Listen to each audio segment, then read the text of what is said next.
Hey guys, welcome to the Nokata Family channel. Igama lami nguLingu, and this is a good friend of mine, Unceba. So we thought it would be fun for us to just do a sit down and get a different perspective of another South African living in the US. So Unceba, do you mind introducing yourself? Hello guys, so my name is Unceba Gersberg. I'm also originally from South Africa. I am a mom and a wife. I've got a beautiful 15-month-old baby, and yeah, we live in the US. Okay, let's just get right straight into it. Oh my gosh. So guys, our babies are sleeping, so we are trying our best to... Yes, we have about less than 30 minutes to get this right. So we're winging it basically. Yeah. So what brought you to America?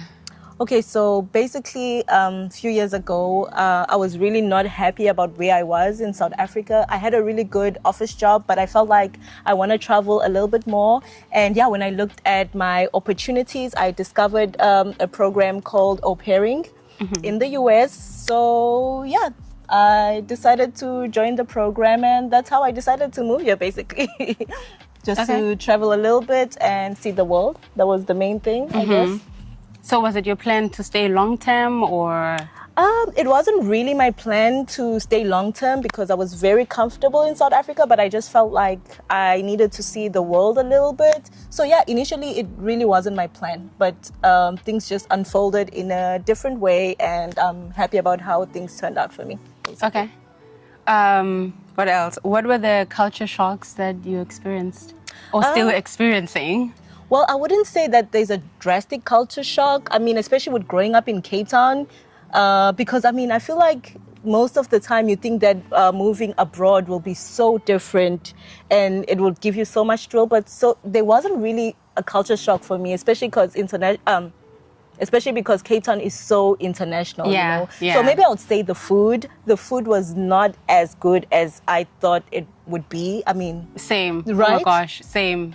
If you watch too American salty or too sweet, you're so greasy. I know. I'm so sorry. The food is so bad. Like, so I think that was my biggest culture shock. The food and just the culture, I guess, especially amongst other fellow Black Americans or whatever. I don't know. But another question that I think is interesting is this one. Do you feel more South African, more American, or something in between? I mean, because I live in such a diverse household, I feel like I feel more like a citizen of the world. I don't know if that even makes sense, but I'll always be South African because, you know, as South Africans, we're very proud to be South African. Yeah, so I feel like I'll never lose that part of me because, you know, it is what it is. It's amazing to be a South African, right? Yeah, it is. There's no place like home. But yeah, Definitely. I would describe myself as more of like a citizen of the world. What does that mean? I feel like Explain it more. I feel like you cannot box me. I don't like to be boxed. You know, I don't feel more American. I don't feel more South African. I mean, my husband is from Israel. His parents are from Eastern Europe. So for me, I just feel like I've been surrounded by so many like different cultures and ethnicities that I wouldn't want to box myself into. I feel, I'm a citizen of the world. You can put me anywhere and I feel like I'll thrive. I'll be okay. I'll be happy. Yeah, I get that. So you mentioned you are married. How did you meet your husband? Okay. So I met my husband online. Should I tell them where or not really? Yeah, you can share as little as you want. I met my husband on Tinder, and apparently Tinder is like a very controversial dating website, but I didn't know that. And initially I was just looking to make good friends. But I mean, lucky for me, I met my husband literally 2 months after getting to the US. So I've been with the same person, and yeah, the rest is history, I guess. I don't know. Yeah. How long have you guys been married? So we've been married for 3 years, but we've been together for over 7 years. Yeah, and they have the cutest baby. Oh my gosh. She's a toddler now. She's walking. Yes. You guys will see her like, because we went out in other vlogs and because we're besties, right? Yeah. So and they are besties, our babies. Yeah. So I have a beautiful 15-month-old baby. And she's like changed my world, you know. She's like when I initially moved here, I didn't know how life would turn out for me, but I feel like everything just makes sense. I feel like I was meant to be here. I was meant to meet my husband, and I was definitely meant to be my baby's mama. I was meant to be Aspen Eve's mama. I love her so much. So, yeah. Why am I getting emotional? I know. She's the best. Yeah. So, what do you miss most about home? I miss the people. Abantu basekhaya, they are so warm. They have ubuntu. I miss that a lot. I miss walking outside or going for a jog and just like doing that, that like, hey, the little wave, that South African wave. Yeah. I miss that a lot. I miss the food. Oh my gosh. Yo. Do you miss the food? Oh my goodness, I know. What else do you miss? Yeah, the food, the people, the culture, just the South African in general. I know, like, when we go to visit home, the minute we land, I just feel different. I just feel free, and I miss the language. I miss speaking Xhosa, like, ndibana nomntu ngicela ubuza indlela, like, not English. Yeah, I know. And I feel like every time I call people back home and sometimes they're like, are you supposed to like be speaking English? But I feel like every opportunity I get, I cannot wait to I cannot. I literally cannot.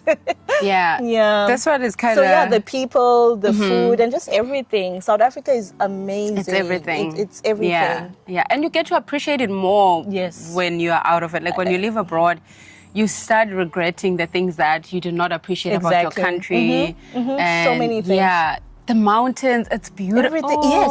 I feel like being in South Africa, it's like waking up on vacation every day. I mean, it really does feel like that. Yeah. So yeah, we have a beautiful country, guys. We just need to like embrace it more and just take care of it, Okay, let's do 2 to 3 more questions. I see uba ingati abantwana bavukile. I don't know. So have you ever felt isolated here? Oh, yes. And how do you cope with it? it? Many times. How do I cope? I just try to keep in touch with my family. It's not like the easiest things. So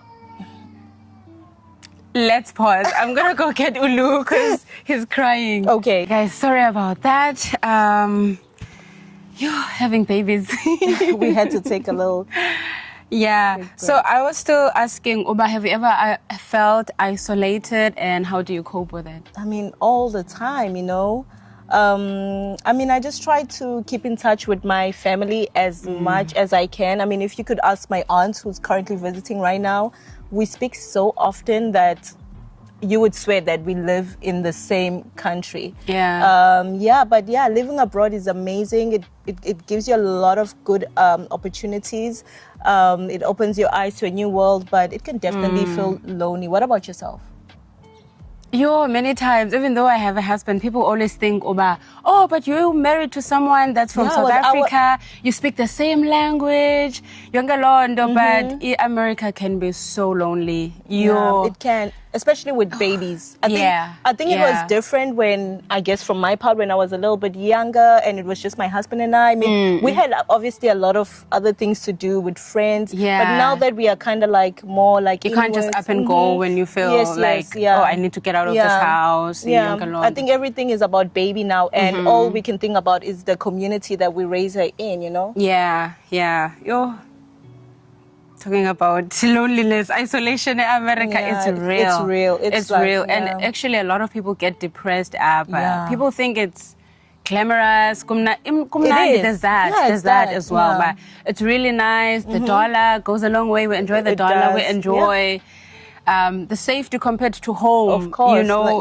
But loneliness, icona. Yeah, especially like around Christmas time, Yes, Thanksgiving time. Thanksgiving is all about family, eating together. So it always hits us. It always hits you. Us. Like you could be somewhere in Hawaii, like having a good vacation, or and even if you have good friends, like because we have my husband and I have a really good community around us. Our church family, our friends, Lou's American grandparents, and all that, and they do invite us to these events. But it's their families, and you sit there and think, oh, bayasizela, bayachinga, oh, they don't have family here. You just you just get in your head sometimes as well. Yeah. But, That's true. That's true. Yeah. Yeah. Yeah. Anyways, let's do a few more. Okay. Let's go. I don't know if you feel comfortable answering Okay. this one, but like, what's something that surprised you about culture kahabi? Like My husband's culture. Oh, I mean, a lot of things. Israeli Jewish culture. Yeah, so a lot of things kind of surprised me about his culture. Let me see. Let me think about one. What could be one? I don't know. Okay, I mean, well, a surprise could be good or bad. I think one thing that I admire about my husband's culture is how people in that culture build each other. When someone has like a business idea and they know someone else within their community that has done it before, it's like they are very good with passing down knowledge. Yeah. There's no gatekeeping. So Yeah, I think that was a very beautiful thing to see. They all want to see each other win, and they all are killing it, like in different ways. So that was very beautiful to see. What else? I mean, I guess the language, could that be something? What was the question again? What surprised you? What surprised me? Yeah. It's just like I was also surprised about how proud Jewish people are about their religion, about their language. They don't really try and adjust like to worldly norms or whatever. About finding nice way to. They're very proud of their language. They'll go to a restaurant if they grew up calling salmon Solomon, because that's how they say it in Hebrew. They'll say it. Yeah, they don't try to change. They don't try and change who they are. They don't try accent. No, they are very comfortable in themselves and their religion and in their culture. It's like thinking about what we talked about. But sometimes, Tina, you go to Johannesburg for 2 minutes, you come back. Exactly. No, in Durban too. In Durban, we would have people by a goalie. Next thing, Mara, ne, haibo. Like, slow down. Savannah, slow down. Yeah, no, they're very like authentic. They're very like, yeah. And it's also a very like tight-knit religion. They don't usually welcome outsiders. It just so happened that my husband is a very liberal Jewish man, so that really helped a lot. So yeah, that's another thing. They keep things very like in their community. They don't really believe in intermarriage, but we just so happen to be like an interfaith marriage. Yeah. Yeah. So yeah. So you mentioned in their language. So you are Zulu. He speaks Hebrew. He speaks Hebrew. Yeah. So what language is dominant in Zini? Okay. What language are you trying to teach Aspen? Or are you trying to teach? Yeah. So English is mostly the dominant language because obviously my husband and I use English as a way to communicate. But we have our little small method. We're still testing it out to see what could work best with baby. I mean, I try my best with Nkulume Zulu, like on a daily basis. My husband also like communicates in his Hebrew again, and then we also just try to keep her cartoons more on the Hebrew side, and so far it's been working. And I'm not even like proud to say this. I feel like she understands more Hebrew than English and Zulu. Yeah. So, we don't know. This is our first time doing this, and we are trying. So we'll see. We'll see which one will win at the end. Yeah. It's almost the same with Ulu. Right. We do speak Xhosa and Ndini, but then he understands more English because obviously he's surrounded. Integrated in We're the only yeah. people that speak Xhosa with him. Outside of home, English. Yeah. So it's understandable. Yeah. It's understandable. And I've heard a lot of parents like ours who live here in the US, most of the time when they speak another language, they usually say that let the child speak the home language at home, because they'll always learn English. They will always learn English because English is everywhere. Yeah, it's called English, Yongindo English. Yeah, so they'll catch up eventually. Yeah. I'm gonna combine those two. Okay. What's been the hardest thing about making life here? And then how does it feel raising a child so far from your support system? So the hardest thing about making life here? Oh, no. Okay, I think for me, as someone who came from a very like, how can I say this? I came from a very like traditional corporate job. I felt like getting to the US was it was hard for me to like find my feet within my industry or career. I think that's the hardest part. What's your industry? Okay, so in South Africa, I worked in e-commerce. I worked for Woolworths headquarters. What is it called, headquarters in South Africa? Headquarters. Oh yeah, it's also called headquarters. I know Head that office. word. Head office. I don't know. So I worked for Woolworths head office and I worked in e-commerce. I was an e-commerce merchandiser. So yeah, basically I feel like when you travel abroad, it's not as easy as it looks to actually like secure like the same career path. And I think in South Africa it was easier because obviously you know the country, you're kind of confident with the systems, you know with the NYDA. And the culture, yes, the culture. You know if you want to start a business, you go to NYDA. When you come this side, it's like everything is new. You know. You're starting from scratch. Yes, exactly. You really don't know where to go. So even the language, though you know English, but it feels like you're learning it because they use different terms. Like chips in South Africa, like potato chips. Yes. Here they call fries. So you have to learn that. Petrol, gas.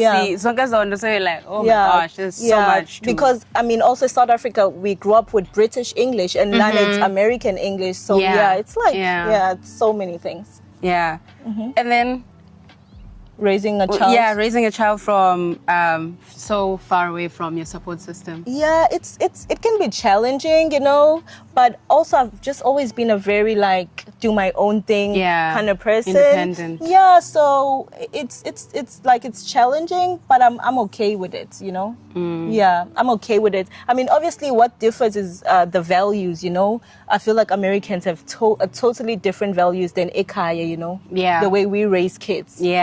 You know, I mean, I don't know if it's even legal to say this, but you can't even hit children here like corporal punishment. Not that I'm a parent that supports that. I heard, few months ago or something, or a year or two ago, but in South Africa, it's also not legal anymore. Oh, really? Yo, I don't know if it's true. I mean, I grew up with ibande. I mean, ibande. My dad would be like, go pick old cats. And then I would stand there, wardrobe, and I'll be feeling good. Yo, like it's crochet or whatever. And then leather, it's smoother. And then I'll choose the leather one and just. You would choose the leather one over the one. Oh my goodness, yeah. The leather just made sense, I guess, at that age. Well, that happened until I was 16. After 16, my dad was like, no, you're grown enough. I feel like we can now kind of like... 16. I wish. I mean, I'm like 5'2", I wish. But not a Zulu man or a Zulu household. You could never. Yeah, let's see. Yeah. I don't know. What else do you want to share? Well, I don't have much to share because you've covered everything. But also, I want this video to also be encouraging for people to move abroad if they want to move abroad. Yeah, just share the advantages. Actually, There's I don't think we talked more about the disadvantages. But what are the advantages of living abroad? I feel like it's easier to make money this side. Oh, definitely. It's so easy. It's so the dollar goes a long way. The dollar goes a long way. Especially if you are investing back home. Yeah, especially investing back home. Yeah. But not just about investing back home. It's just like Ekaya, I feel like people work so hard. Like, wow, people work so hard, but it's like that doesn't guarantee you anything. Yeah, and also there's the unemployment rate. The unemployment rate. Whereas here, I feel like every other restaurant we go to, we're hiring. Yeah, they are always hiring. They're always hiring. Yeah, so I definitely feel like in America, if you are someone who like thrives from working hard, you could be a millionaire. You could build up your life literally within 5 years. Ungaba sophumelele, like you have your own money, whatever your businesses. you've ever envisioned, you can, So especially if you're good with saving. So then you would go a long way. I think that's where the whole idea of American dream came from, because it was like if you come to America and you want to be something, you could literally be something. Yeah, it's true. That's true. It's just really hard. It's true. It's just hard work. But if you are disciplined enough, you can actually, So that's one of the great things about it. What else? You also get to really integrate with people from all over the world. Yeah. Like I've never met such a diverse country. Like even you see it in the food when you go to restaurants, you get a French food, Italian, they this, have that. everything. They have a variety. Yeah. We recently tried Ethiopian food. Oh, nice. No, not recently. Yeah. That was last year. And then a week ago, we tried Liberian food. Oh, nice. Yeah, so we're trying all these foods. Wow, nice. Yesterday we had Mexican food. Yeah, that was not the first time though. Yeah, but no, like, Mexican is so such good. a norm. It's like like eating It's everywhere. and I don't know and what. well, especially for us in California, you know. Yeah, there's a very heavy Mexican culture or influence. Yeah, I guess that's it. Yeah, Thank you for doing this. I think when we come again, Lou and I, when we visit again, we'll try and find a time where you can share more about maybe like au pairing. Yeah, how does that happen? How does it look like? Otherwise, thank you guys so much. Thank you, Neba. Thank you for having me. I love you so much. This is my good friend, guys. I know. This is literally my sister. And I love this woman so much. She's amazing, and I'm just proud of you and Happy. You guys are killing it. And I wish you guys all the best. You know, keep climbing higher. And we love Ulu so much. And I wish Ulu and Aspen, they are like friends forever. I love seeing our babies together. Wow. They play so well together. I feel like every time I see Ulinko, I just get like a piece of home, and I love that. Yeah, same. Yeah, same. the best version of home. Yeah, the best, because we know there can be some crazies out here. But yeah, it's just that we don't see each other often because we live 2 hours away from each other. So it's hard. We probably see each other once in a while. But every time we see each other, it's like you never left. It's even hard to vlog because we're just in the moment. There's a lot to catch up on, and so probably next time. We'll see. But thank you guys so much. We'll see you on the next one. Bye.